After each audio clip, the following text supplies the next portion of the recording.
Assalamualaikum warahmatullahi wabarakatuh. Alhamdulillahirabbil alamin. Bertemu kembali dengan saya. Pada kesempatan kali ini insyaallah kita akan membahas surah Al-Lahab. Surah Al-Lahab ayat 1 sampai dengan ayat 3.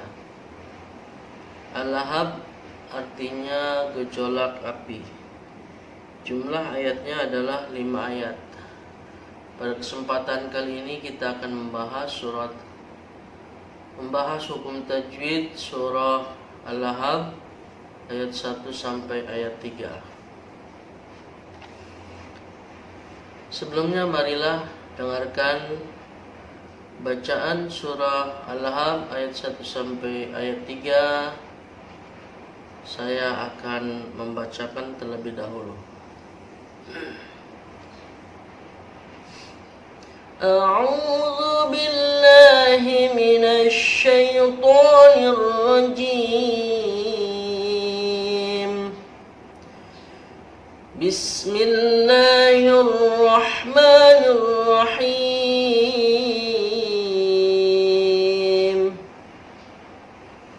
Tabbat yada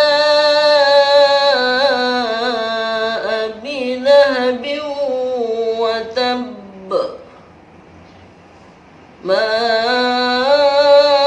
aghna anhu maluhu wa ma kasab.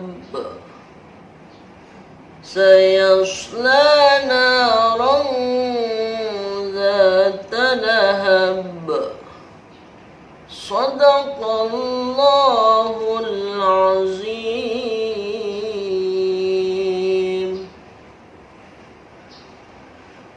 Perhatikan ayat pertama surah Al-Lahab. Ada beberapa hukum tajwid yang terkandung di dalamnya. Yang pertama, tabbat yada abi. Yada itu dikatakan mad tabi'i. Cuman di sini ada mad tabi'i bertemu dengan alif di dalam dua kalimat, maka dikatakan mad jaiz munfasil, panjangnya 5 harokat. Jadi ada perubahan apabila ada mad tabi'i bertemu dengan alif di dua kalimat, maka disebut mad jaiz munfasil. Panjangnya 5 ketukan. Tabbat yada abi. Gitu. Yang kedua, abi ada iya. Ya sukun diawali dengan kasrah. Seperti biasa disebut dengan istilah mad tabi'i. Panjangnya 2 harokat. Jadi ada 5, abi 2 harokat. Kemudian yang ketiga hukum tajwidnya adalah lahabiu.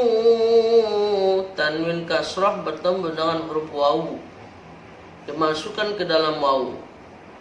Jadi disebut idgham. Kalau dimasukkan dalam istilah tajwid disebut idgham.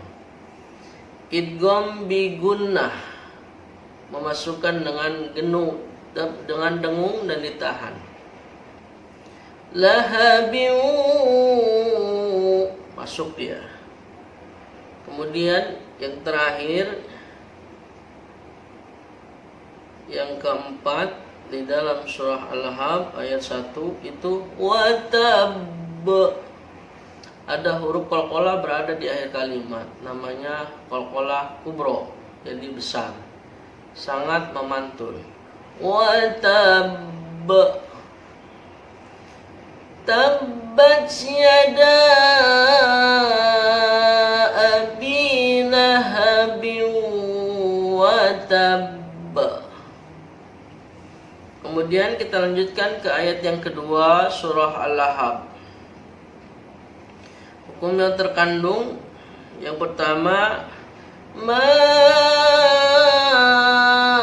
aghna, sama dengan yada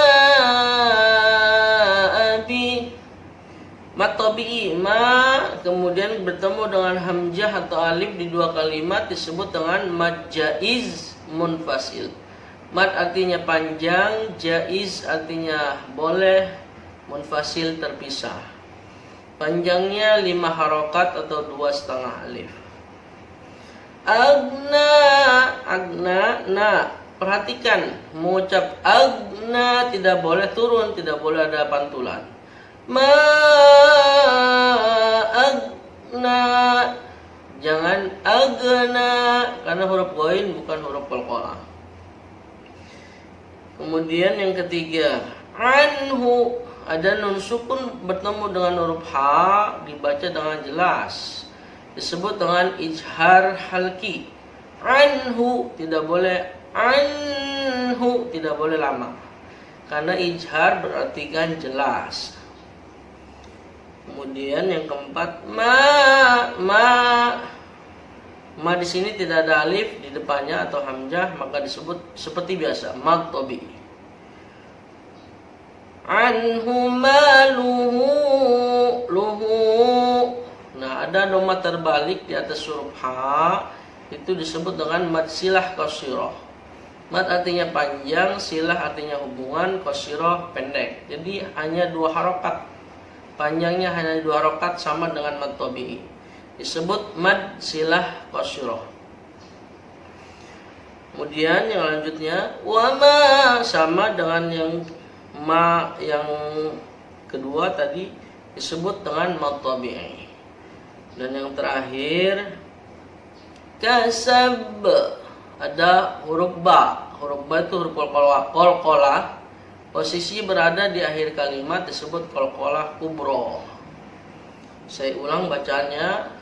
Ma agna anhu maluhu wa ma kasab. Yang terakhir ayat ketiga, hukum tajwid yang terkandungnya adalah sayasla, ada huruf shad. Harus ada suitan ketika mengucap huruf shad. La-nya itu mad tabi'i biasa. Kemudian na juga mad tabi'i. Ramza, ada tanwin fathah bertemu dengan huruf zal. Dinamakan samar-samar. Kalau namanya samar-samar berarti ikhfa. Di sini disebut ikhfa hakiki, samar-samar. Dibacanya tidak boleh jelas karena ikhfa, harus samar-samar, ada dengungan sedikit. Sayasla naran za, zanya mad tabi'i karena ada huruf alif. Setelah huruf zal ada huruf alif dipatkahkan. Zat lahab, berarti akhir dari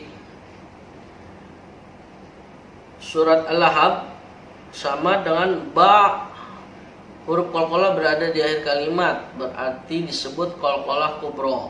Dari ayat 1 sampai ayat 3, jadi ujungnya disebut qalqalah kubra. Pantulannya sangat besar sekali. Sayasla naran zata lahab. Baik, saya ulang kembali ayat 1 sampai ayat 3 sesuai hukum tajwid dan makharijul huruf yang benar.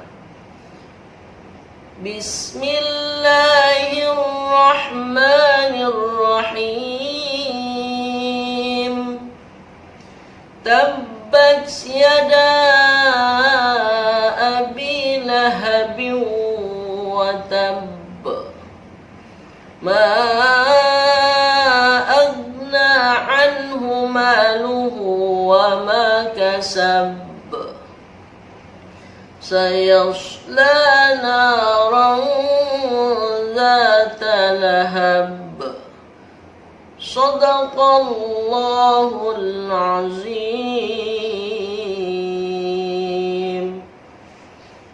Alhamdulillah, sekian pembahasan hukum tajwid yang terkandung, yang terdapat di dalam surah Al-Lahab ayat 1 sampai ayat 3. Mudah-mudahan video ini bisa bermanfaat bagi kaum muslimin, para pelajar yang ingin mempelajari hukum-hukum tajwid yang terdapat di dalam surah Al-Lahab ayat 1 sampai ayat 3.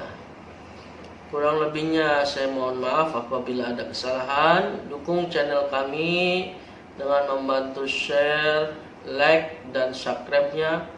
Mudah-mudahan kita semua mendapatkan amal jariahnya. Assalamualaikum warahmatullahi wabarakatuh.